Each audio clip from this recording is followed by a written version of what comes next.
কি নাম তোমার? রেলি ত্রিপুরা। রেলি হ্যাঁ ত্রিপুরা। হ্যাঁ। আচ্ছা, তুমি কি করতেছো পাহাড়ে? ইয়া করি আর কি। কি ভুট্টা? হ্যাঁ, আচ্ছা, ভুট্টা কেটে কি করো? বিক্রি করি আর কি। বিক্রি করো? হ্যাঁ, কোথায় বিক্রি করো? বাজারে। বাজারে? হ্যাঁ, তে প্রতিদিন কত কেজি ভুট্টা কাটো? 20 কেজি বা 10 কেজি আর কি। 10 কেজি বা 20 কেজি এতগুলো কাটতে পারো তুমি? হ্যাঁ, হ্যাঁ, তে 10 কেজি বা 20 কেজি ভুট্টা কাটতে তোমার কতক্ষণ লাগে? প্রায় 2-3 ঘন্টা লাগে আর কি। 2-3 ঘন্টা লাগে। হ্যাঁ, তো তুমি কি পড়াশোনা করো না? করি। তো তাহলে পড়াশোনার করতে গিয়ে এই যে 2-3 ঘন্টা ভুট্টার পেছনে সময় ব্যয় করো, তো হ্যাঁ। তাহলে স্কুলে কখন যাও? স্কুল থেকে আসে কাটতে আর কি। স্কুল তো 4টা বাজে ছুটি হয়, 4টা থেকে আসে। ওইখান থেকে কাটতে ভুট্টা কাটতে বাজারে যায়। বাজার থেকে আসে প্রায় 6টা বা 7টা লাগে আর কি। আচ্ছা, মানে সকালে স্কুলে যাও, হ্যাঁ স্কুল থেকে এসে পাহাড়ে ভুট্টা কাটতে আসো, হ্যাঁ তারপরে বাজারে নিয়ে যাও, হ্যাঁ বাজারে নিয়ে যাও বিক্রি করে বাসায় আসো। হ্যাঁ। তো কত করে কেজি বিক্রি করো? 30 টাকা। 30 টাকা করে। হ্যাঁ, তো তুমি এই যে ছোট মানুষের ভুট্টা মানে জুম কেন কাটো, ভুট্টা কাটো কেন পাহাড়ের রিস্ক নিয়ে?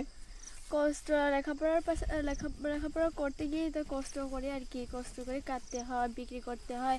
সেটা বিক্রি না করে আমরা টাকা পাবো কই থেকে? বাবা তো কষ্ট করে কাজ করতেছে, সেটার জন্য কাটতে হয় আর কি। আচ্ছা, এই যে ভুট্টা যে কাটতেছো এগুলো কি তোমাদের ভুট্টা, তোমাদের লাগানো? না, এটা তো? মামার আর কি। মানে জমিটা মামার? হ্যাঁ, জমিদার মামার। আমরা ওইখানে ভুট্টা চাষ করি আর কি। আচ্ছা, এই ভুট্টা চাষ করে তোমার ভুট্টা বিক্রি করে কত টাকা আয় করা সম্ভব হয়? আয় করা কত? মানে কত করে কেজি বিক্রি করো? 30 টাকা। 30 টাকা কেজি। হ্যাঁ। তাহলে 30 কেজি 10 কেজি ভুট্টা হলে তোমার 300 টাকা। 300 তো 300 টাকা করে তোমার কি সংসার বা তোমার পড়াশোনার খরচ চলে? না, চলে না। কষ্ট করে আর কষ্ট করতে হয় আর কি। কষ্ট করতে হয়। হ্যাঁ, আচ্ছা, তুমি কোন ক্লাসে পড়ো? ক্লাস 8। ক্লাস 8-এ। তোমার বাবা কি করেন? বাবা কাজ করে আর কি। কি কাজ করেন? জমি কাজ করি আর কৃষি কাজ আর কি। আচ্ছা, মানে টুকটাক কৃষি কাজ হ্যাঁ। করে তোমার মামার জমিতে। হ্যাঁ। আচ্ছা, তার মানে তোমার বাবা খুব একটা বেশি উপার্জন করতে পারে না, না। যার কারণে তুমি সহযোগিতা করো। হ্যাঁ। তোমার মা কি করে? মা তো মারা গেছে। মারা গিয়েছে? হ্যাঁ। কতদিন হলো? 2-3 বছর হয়েছে। 2-3 বছর হচ্ছে। হ্যাঁ। আচ্ছা, তাহলে তো খুবই স্যাড একটা বিষয় যে তোমার মা নেই। দর্শক দেখতেই পাচ্ছেন, মাহীন একটা মেয়ে প্রতিদিন পাহাড়ে এভাবে জুম কাটে, সেই জুম বিক্রি করে বাজারে বিক্রি করে, সেই টাকায় সংসারের খরচ এবং নিজের পড়াশোনার খরচ চলে। তো কতটা স্ট্রাগল করতে হয় দর্শক। আমরা অনেকেই আছি যে অনেক বিত্তবানরা কত আরামে গাড়িতে করে স্কুলে যা পড়াশোনা করি, আর এই পাহাড়ি মেয়েরা পায়ে হেঁটে অনেকটা পথ পায়ে হেঁটে জুম কেটে উপার্জন করে তারা পড়াশোনা করে থাকে। আসলে জীবনের সাথে যুদ্ধ বলা চলে এটা, যে ছোট্ট বয়সে এই জীবনের সাথে যুদ্ধ করে যে তারা এটা করতেছে, আসলেই তাদেরকে সেলুট জানানো উচিত। আচ্ছা, তোমার মা যে মারা গিয়েছে, তোমার মার কথা কি মনে পড়ে? হ্যাঁ, অনেক মনে পড়ে। যদি মনে পড়ে কষ্ট হয় আর কি। অনেক কষ্ট হয় যখন বৃষ্টি আসে, তখন আমি মাকে মনে পড়ে আর কি। মানে যখন বৃষ্টি? হ্যাঁ, মার পাশে থাকি, এর কথা মনে পড়ে। মা তো মারা গেছে, আমি তো আমি বসে থাকি আর কি। কিছু চুপ করে বসে থাকি। মার কথা মনে পড়লে কান্না করে আর কি আমি। যখন মার কথা মনে পড়ে তখন হ্যাঁ। খুবই কান্না করে, তাই না? হ্যাঁ। তো তখন তুমি কি ঘরে বসে না পাহাড়ে কোথাও যেয়ে বসে কাঁদো? পাহাড়ে বসে কাঁদতে আর কি। পাহাড়ে বসে কাঁদো? হ্যাঁ। আচ্ছা, এই যে তুমি দেখতে পাচ্ছি যে দুর্গম এলাকায় একদম পাহাড়ের চূড়ায়, কাউকে দেখতেছি না, কোনো লোকজন কোনো পাহাড়েও দেখতে পাচ্ছি না ওইভাবে, তো তোমাকে ভয় করে না একা আসতে? না, ভয় করে না। প্রতিদিন আসছে তো, তাই জন্য ভয় করে না আমি। কিন্তু এগুলোতে অনেক ধরনের পশু পাখি, যেমন বানর বা বাঘ বা বিভিন্ন ধরনেরই থাকতে পারে, প্রাণী থাকতে পারে, বন্য প্রাণী, সেগুলোকে ভয় করে না? অনেক সময় ভয় করে আর কি। সন্ধ্যা হলে ভয় করে। আচ্ছা, সন্ধ্যা হলে ভয় করে। হ্যাঁ। কখনো কি দেখেছো এরকম বা ভয় করেছে? দেখি না। অনেক অনেক সময় পাখিরা করে তো, তাই জন্য ভয় করি। বান্দর আছে এখানে পাহাড়ে, বান্দর আছে তো ভয় করে। আচ্ছা, তো এই যে তোমার মার কথা খুব মনে, যখন মায়ের কথা, তোমার বন্ধু বান্ধব তো আছে অবশ্যই, তাই না? তো তখন তারা যদি দেখে যে তার মা তাদেরকে আদর করতেছে বা ডাকতেছে, তারা মা বলে ডাকতেছে, তো ওই সময়টা দেখলে তোমার কেমন মনে হয়? আর আমার মনটা কি যেন লাগে আর কি।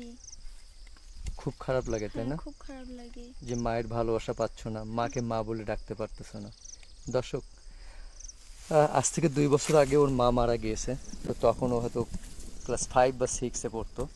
আসলে এটা একটা বেদনাদায়ক, যার মা নেই সেই বোঝে যে মা কতখানি দামি একটা সম্পদ। কারণ মা আসলে মাই, যে মাকে আসলে কারোর সাথে তুলনা করা যায় না।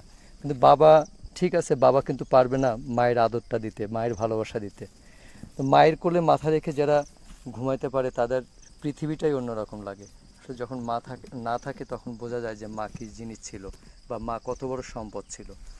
তো এই যে তুমি যে ক্লাস 8-এ পড়ো, তো পড়াশোনা করে কি হতে চাও? শিক্ষক হতে চাই। শিক্ষক হতে চাও? হ্যাঁ। কেন শিক্ষক হবে তুমি? যারা ঘড়িয়ে দেয় আমাদের মতো আর কি, ওদেরকে সাহায্য করতে চাই আমি, ওদেরকে পড়ালেখা করতে চাই। আর টাকা টাকা ছাড়া আর কি, আমি যেরকম কষ্ট করি সেরকম তো ওদেরও করতে পারি, সেটার জন্য আমি শিক্ষক হতে চাই আর কি। আচ্ছা আপু, এই যে ধরো তুমি বললা যে একদিন শিক্ষক হবে, তো শিক্ষকতা করতে গেলে মিনিমাম তোমাকে অনার্স কমপ্লিট করতে হবে যদি ভালো শিক্ষক হতে চাও তুমি।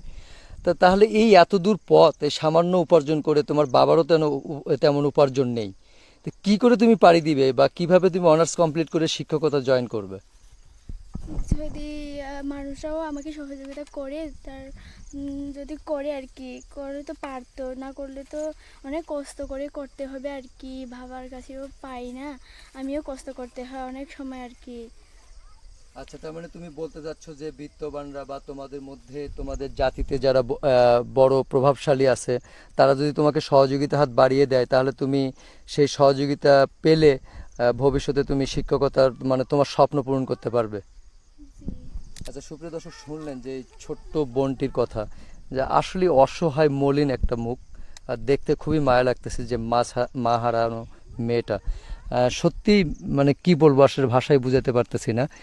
তো আসুন না দর্শক, আমাদের তো অনেক টাকা পয়সা অনেকভাবে নষ্ট হয়ে যায়, তো এইভাবে এই বোনটির পাশে যদি আমরা একটু সহযোগিতা হাত বাড়িয়ে দিতে পারি, তাহলে ওর স্বপ্নগুলো পূরণ করতে পারবে।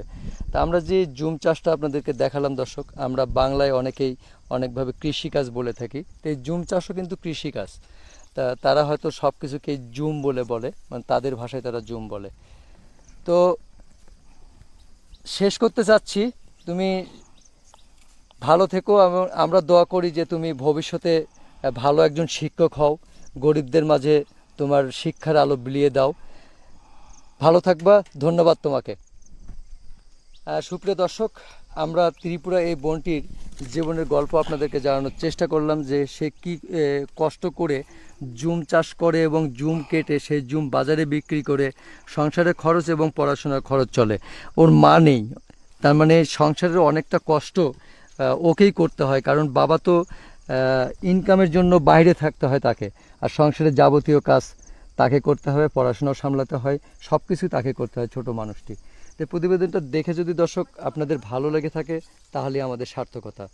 তো যারা সাবস্ক্রাইব করেন নাই তাদেরকেও ধন্যবাদ, এবং যারা করেছেন তাদেরকে অসংখ্য ধন্যবাদ। সামনে এরকম এই ছোট বোনটির মতো আরও বোনদের প্রতিবেদন দেখতে লাইক, শেয়ার, কমেন্ট এবং সাবস্ক্রাইব করে আমাদের সাথেই থাকবেন। সবাইকে অসংখ্য ধন্যবাদ। আসসালামু আলাইকুম।